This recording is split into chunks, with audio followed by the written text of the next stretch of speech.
আসসালামু আলাইকুম। নিয়ে চলে এসেছি ভিন্ন ধরনের তিনটে নাস্তার রেসিপি। আর এরকম তিনটে ভিন্ন ধরনের নাস্তা হলে এই শীতের সন্ধ্যায় চায়ের আড্ডা জাস্ট জমে যাবে। শেয়ার করছি ফুলকপি দিয়ে মজাদার চপ রেসিপি। খুব সহজে এটা তৈরি করে নেওয়া যায়। আর এই চপটা খেতে এতটাই টেস্টি যে যে একবার খাবে এই ফুলকপি চপের প্রেমে পড়ে যাবে। তো কথা না বাড়িয়ে চলে যাচ্ছি রেসিপিতে। এখানে আমি কিছু ফুলকপি কেটে নিয়েছি আর কিছু আলু নিয়ে নিয়েছি। এখানে আলুর চাইতে কিন্তু ফুলকপিটা আমি একটু বেশিই নিয়েছি। তো এগুলো ধুয়ে পরিষ্কার করে একটা প্যানের মধ্যে দিয়ে দিচ্ছি। তারপরে এর মধ্যে আমি দিয়ে দেবো পরিমাণ মতো পানি, লবণ, হলুদ গুঁড়ো আর মরিচ গুঁড়ো। এখন এই ফুলকপি আর আলুটাকে আমি একসাথে ভালোভাবে সিদ্ধ করে নেব। তো আমাদের আলু আর ফুলকপিটা কিন্তু ভালোভাবে সিদ্ধ করে নেওয়া হয়ে গিয়েছে। এখন এটাকে আমি চুলা থেকে নামিয়ে নেব আর কিছুটা ঠান্ডা করে এই ফুলকপি আর আলুটাকে আমি একসাথে ভালোভাবে ভর্তা করে নেব। তো এটা ভর্তা করে নেওয়া হয়ে গিয়েছে। এখানে আমি নিয়ে নিচ্ছি বেসন আর তার মধ্যে দিয়ে দিচ্ছি 1 টেবিল চামচ পরিমাণ কর্নফ্লাওয়ার। এই কর্নফ্লাওয়ারটার কারণে এটা অনেক বেশি মুচমুচে হবে। দিয়ে দিলাম স্বাদ মতো লবণ। এখন এটাকে মিশিয়ে নিচ্ছি। তারপরে অল্প অল্প করে পানি দিয়ে এখানে আমরা বেসনের ব্যাটার তৈরি করে নেব। এই বেসনের ব্যাটারটা তৈরি করার আগেই বেসনটাকে ভালোভাবে চেলে নিতে হবে আর অল্প অল্প পানি দিয়ে ভালোভাবে এটাকে মিশিয়ে আমরা একটা পারফেক্ট ব্যাটার তৈরি করে নেব। এখন এটাকে 10 মিনিটের জন্য রেস্টে রেখে দেব। এদিকে একটা প্যানের মধ্যে তেল দিয়ে তার মধ্যে দিয়ে দিচ্ছি সামান্য আদা বাটা, সামান্য রসুন বাটা, লাল মরিচের গুঁড়ো আর এখানে দিয়ে দিচ্ছি জিরা গুঁড়ো। এখন এই মশলাটাকে আমি ভালোভাবে কষিয়ে নিচ্ছি। কষিয়ে নেওয়ার পরে এর মধ্যে আমি দিয়ে দিচ্ছি কাঁচামরিচ কুচি, দিয়ে দেব পেঁয়াজ কুচি। এখন এটাকে আমরা 2-3 মিনিট ভালোভাবে ভেজে নেব। পেঁয়াজটা একটু নরম হয়ে আসলে এর মধ্যে আমরা ফুলকপি আর আলুর যে ভর্তাটা করে রেখেছিলাম সেই ভর্তাটা এর মধ্যে দিয়ে দেব। এখন দিয়ে দিচ্ছি স্বাদ মতো লবণ। এটা সিদ্ধ করার সময় কিন্তু আমরা লবণ ব্যবহার করেছিলাম, তাই লবণটা একটু দেখে ব্যবহার করবেন। আর দিয়ে দিলাম সামান্য একটু গরম মশলা গুঁড়ো। এখন এটাকে ভালোভাবে মিশিয়ে নিচ্ছি। তো ভালোভাবে মিশিয়ে নেওয়ার পর এখন এর মধ্যে দিয়ে দিচ্ছি আমি ধনিয়া পাতা। ধনিয়া পাতাটা এর সাথে 1 মিনিটের মতো মিশিয়ে নেওয়ার পর এখন এটাকে আমরা নামিয়ে নেব আর নামিয়ে এটাকে আমি ঠান্ডা করে নেব। আর এদিকে আমাদের ব্যাটারটাও তৈরি। এই ব্যাটারের মধ্যে এখন আমি ফুটন্ত 1 চা চামচ রেগুলার সয়াবিন তেল দিয়ে দেব। এটা দেওয়ার কারণে এই চপগুলো অনেক বেশি মুচমুচে হবে। তো তেলটাকে ভালোভাবে ব্যাটারের সাথে মিশিয়ে নেওয়ার পর এখানে আমি দিয়ে দিচ্ছি চিলি ফ্লেক্স আর দিয়ে দেব সামান্য একটু ধনিয়া পাতা। এখন এটাকেও ভালোভাবে মিশিয়ে নিচ্ছি। তারপরে এটার কালার সুন্দরের জন্য আমি দিয়ে দেব সামান্য একটু হলুদ গুঁড়ো। তো হলুদ গুঁড়োটাকে আমি মিশিয়ে নিচ্ছি। আর এই ব্যাটারটা কিন্তু আলুর চপের জন্য আমরা যেরকম বেসনের ব্যাটারটা তৈরি করে থাকি ঠিক সেরকমভাবে তৈরি করে নিতে হবে। আর এই ব্যাটারটা কীরকম হবে সেটাও আপনাদের আমি দেখিয়ে দিচ্ছি। দেখুন আঙুল চুবালে কিন্তু আঙুলটা ভালোভাবে দেখা যাচ্ছে না, মানে ব্যাটারটা একেবারে তৈরি। তো আমাদের এটা ভালোভাবে ঠান্ডা হয়ে গিয়েছে। এখন এখান থেকে অল্প অল্প করে নিয়ে আমি এইভাবে করে গোল শেপ দিয়ে এখানে এই চপগুলো তৈরি করে নেব। একবার যে এই চপটা খাবে সে কিন্তু বারবার খেতে চাইবে, এতটাই টেস্টি হয়ে থাকে এই ফুলকপির চপ। তো সবগুলো আমি তৈরি করে নিচ্ছি। এখন এই বেসনের ব্যাটারের মধ্যে এটাকে ডুবিয়ে আমরা গরম তেলের মধ্যে ভেজে নেব। তো বন্ধুরা তোমরাও কিন্তু খুব সহজভাবে এইভাবে এই ফুলকপির চপটা তৈরি করে নিতে পারো। এর টেস্ট কিন্তু সম্পূর্ণই আলাদা আর খেতেও কিন্তু জাস্ট অসাধারণ। তো একসাথে অনেকগুলো চপ দিয়ে দিলে একটার সাথে একটা লেগে পড়তে পারে, এজন্য আমি এখানে 3টে চপ দিয়ে দিচ্ছি। তো এটার একটা সাইড হয়ে গেলে আমি অন্য একটা সাইড উল্টে দিচ্ছি। এই চপগুলো আমি মিডিয়াম হিটেই ভেজে নেব। মিডিয়াম হিটে ভেজে নেওয়ার পরও কিন্তু এটা অনেক বেশি মুচমুচে হবে, তবে এটা কিন্তু 1-2 ঘন্টা পরে আর তেমন মুচমুচে থাকবে না।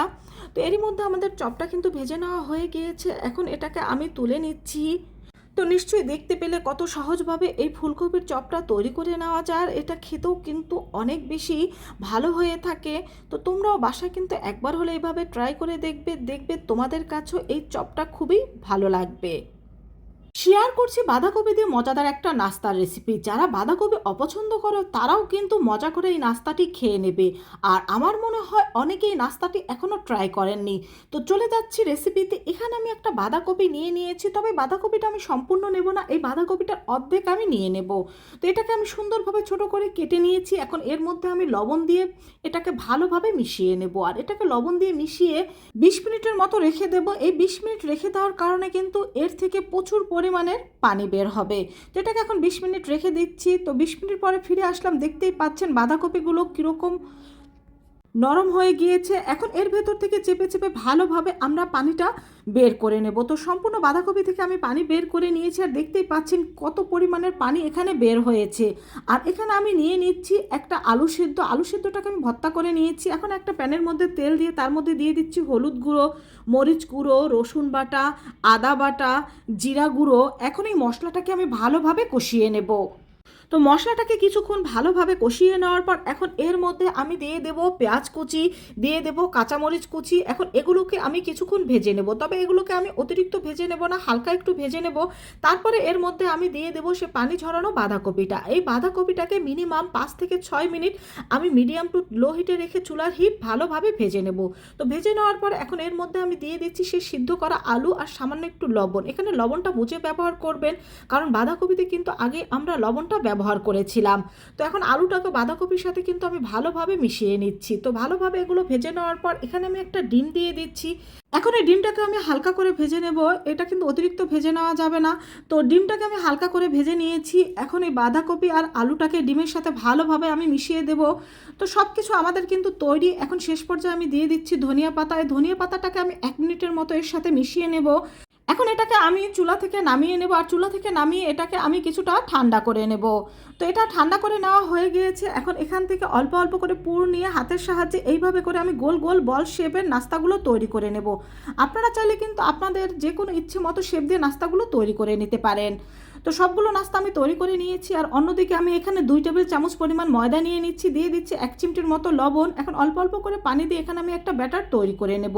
এই ব্যাটারটা কিন্তু বেশি পাতলা করে তৈরি করা যাবে না, একটু ঘন টাইপের ব্যাটার তৈরি করে নিতে হবে।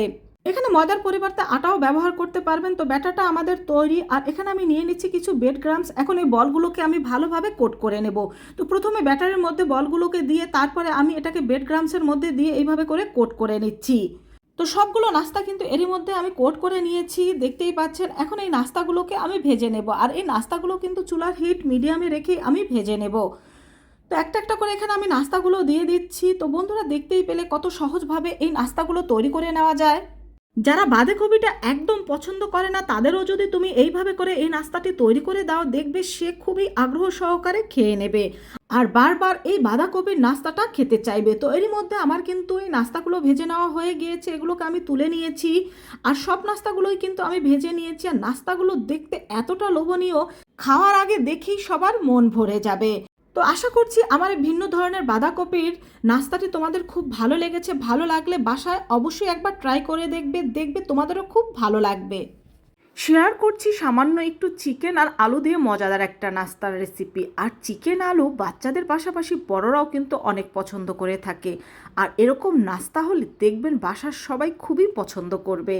তো এখানে আমি সামান্য চিকেন নিয়েছি, আর চিকেনটা ধুয়ে আমি ভালোভাবে পরিষ্কার করে ছোট ছোট করে কেটে নিয়েছি। এর মধ্যে দিয়ে দিলাম গোলমরিচ গুঁড়ো, দিয়ে দিচ্ছি আদা বাটা, দিয়ে দিচ্ছি রসুন বাটা, আর দিয়ে দিচ্ছি লাল মরিচের গুঁড়ো, স্বাদ মতো লবণ। এখন এই উপকরণগুলোর সাথে একসাথে চিকেনটাকে মেখে আমি 10 থেকে 15 মিনিটের জন্য রেস্টে রেখে দেবো। আর এদিকে আমি ছোট ছোট কয়েকটা আলু সিদ্ধ করে নিয়েছি। এখন এই আলুটাকে ভালোভাবে আমি ভর্তা করে নেব। এখানে আমি নিয়ে নিচ্ছি 1 কাপ পরিমাণ ময়দা। এখানে ময়দার পরিবর্তে আটাও নেওয়া যাবে। দিয়ে দিচ্ছি স্বাদ মতো লবণ, আর দিয়ে দিচ্ছি 1 টেবিল চামচ পরিমাণ রেগুলার সয়াবিন তেল। এগুলোকে এখন ভালোভাবে আমি মিশিয়ে নিচ্ছি। মিশিয়ে নেওয়ার পর এখন অল্প অল্প করে পানি দিয়ে এখানে আমি একটা ডো তৈরি করে নেব। আর এই ডোটাকে আমি 10 মিনিটের জন্য রেস্টে রেখে দেবো। তো এটাকে 10 মিনিটের জন্য রেস্টে রেখে দিচ্ছি। এদিকে চুলায় প্যান বসিয়ে তার মধ্যে তেল গরম দিয়ে তার মধ্যে আমি এই যে চিকেনটা রেস্টে রেখেছিলাম সেই চিকেনটা দিয়ে দিচ্ছি। তো চিকেনটা আমি 4 থেকে 5 মিনিট এই তেলের মধ্যে ভালোভাবে কষিয়ে নেব। তো 4-5 মিনিট কষিয়ে নেওয়ার পর এখন এর মধ্যে আমি দিয়ে দেবো কাঁচামরিচ কুচি, পেঁয়াজ কুচি। এই কাঁচামরিচ আর পেঁয়াজ কুচিটাও 2-3 মিনিট এর সাথে আমরা একটু ফ্রাই করে নেব। এখন সে ভর্তা করে রাখা আলুটা দিয়ে দিচ্ছি, দিয়ে দেবো স্বাদ মতো লবণ। এখন এই আলুটাকে এই চিকেনের সাথে আমরা ভালোভাবে মিশিয়ে নেব। তো ভালোভাবে মিশিয়ে নেওয়ার পরে এখন শেষ পর্যায়ে আমি দিয়ে দেবো ধনিয়া পাতা। ধনিয়া পাতাটা মিশিয়ে নেওয়ার পর এখন এটাকে আমি নামিয়ে নেব, আর নামিয়ে এটাকে আমি ঠান্ডা করে নেব। আর এদিকে আমাদের ডোটাও কিন্তু এখন একেবারে তৈরি। এই ডোটাকে আমি আরও কিছুক্ষণ ভালোভাবে মেখে নেব। মেখে নেওয়ার পরে এখান থেকে আমি ছোট ছোট করে লেচি কেটে নেব। আর লেচি কেটে এটা দিয়ে আমি রুটি তৈরি করে নেব। তবে এই রুটিটা কিন্তু অন্যরকমভাবে তৈরি করে নিতে হবে। মানে এই রুটিটা আমরা কিন্তু গোল করে তৈরি করে নেব না, এই রুটিটা কিছুটা আমি লম্বা করে তৈরি করে নেব। তো আমাদের রুটিটা কিন্তু তৈরি করা হয়ে গিয়েছে। এখন এর মধ্যে আমরা চিকেন আলুর সেই পুরটা দিয়ে দেব। এখানে কিন্তু আপনারা আপনাদের ইচ্ছে মতো এই চিকেন পুরটা দিয়ে দিতে পারেন। তো দিয়ে দেওয়ার পরে এখন এটাকে আমি ভালোভাবে সিল করে দেব। তো এটার ভালোভাবে আমি সিল করে দিয়েছি। এখন এর উপরটাতে আমি কিছুটা পানি লাগিয়ে নেব, যাতে এটা রোল করার সময় খুলে না যায়। তো এটা পানিটা আমি দিয়ে দিয়েছি, তবে অতিরিক্ত পানি দেবেন না, এতে কিন্তু এটা ছিঁড়ে যেতে পারে। পানিটা দিয়ে দেওয়ার পর দেখুন এইভাবে করে এটাকে আমি মুড়িয়ে নিচ্ছি।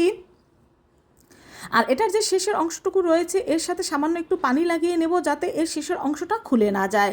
তো এইভাবে এটাকে রোলিং করে নেওয়ার পর হাত দিয়ে এইভাবে করে চাপ দিয়ে দেব। বাস আমাদের একটা নাস্তা কিন্তু তৈরি হয়ে গিয়েছে। আর ঠিক একইভাবে আমি সবগুলো নাস্তা কিন্তু তৈরি করে নেব। তো আমার কিন্তু সবগুলো নাস্তা তৈরি করে নেওয়া হয়ে গিয়েছে। এখন এই নাস্তাগুলোকে আমরা গরম তেলের মধ্যে ভেজে নেব। তো আমি চুলা আগে তেল গরম দিয়ে দিয়েছিলাম। এখন এই তেলের মধ্যে আমি একটা একটা করে নাস্তাগুলো দিয়ে দিচ্ছি। আর এই নাস্তাগুলো আমি মিডিয়াম টু লো হিটে ভেজে নেব। এতে নাস্তাগুলো অনেক বেশি মুচমুচে হবে। তবে এই নাস্তাগুলো কিন্তু বেশিক্ষণ পর্যন্ত মুচমুচে থাকবে না, 1 ঘন্টার মতোই মুচমুচে থাকবে। তো এটার একটা সাইড হয়ে গিয়েছে, আমি অন্য একটা সাইড উল্টে দিচ্ছি। তো বন্ধুরা দেখতেই পেলে সামান্য একটু চিকেন আর আলু দিয়ে কত সহজভাবে এই নাস্তাটি তৈরি করে নেওয়া যায়। আর এই নাস্তাটি খেতে কিন্তু খুবই ভালো হয়ে থাকে, যেহেতু চিকেন রয়েছে বাচ্চারা কিন্তু খুব আগ্রহ সহকারে খেয়ে নেয়। আর এটা দেখতেও কিন্তু মাশাআল্লাহ অনেক বেশি সুন্দর ছিল। তো নাস্তাগুলো কিন্তু এর মধ্যে ভেজে নেওয়া হয়ে গিয়েছে। এখন এই নাস্তাগুলোকে আমি একটা একটা করে তুলে নিচ্ছি, আর একইভাবে আমি সবগুলো নাস্তা তুলে নেব। তো বন্ধুরা আশা করছি আমার এই সহজ নাস্তার রেসিপিটি তোমাদের খুব ভালো লেগেছে, আর বাসায় একবার হলো ট্রাই করে দেখবে বাসার সবাই খুবই পছন্দ করবে, বিশেষ করে ছোটরা তো অনেক বেশি পছন্দ করবে। আর এটা কতটা পারফেক্ট হয়েছে সেটা আমি তোমাদের কিছুটা ভেঙে দেখিয়ে দিচ্ছি। তো আশা করছি আমার নাস্তাগুলোর রেসিপি তোমাদের খুব ভালো লেগেছে। আল্লাহ হাফেজ।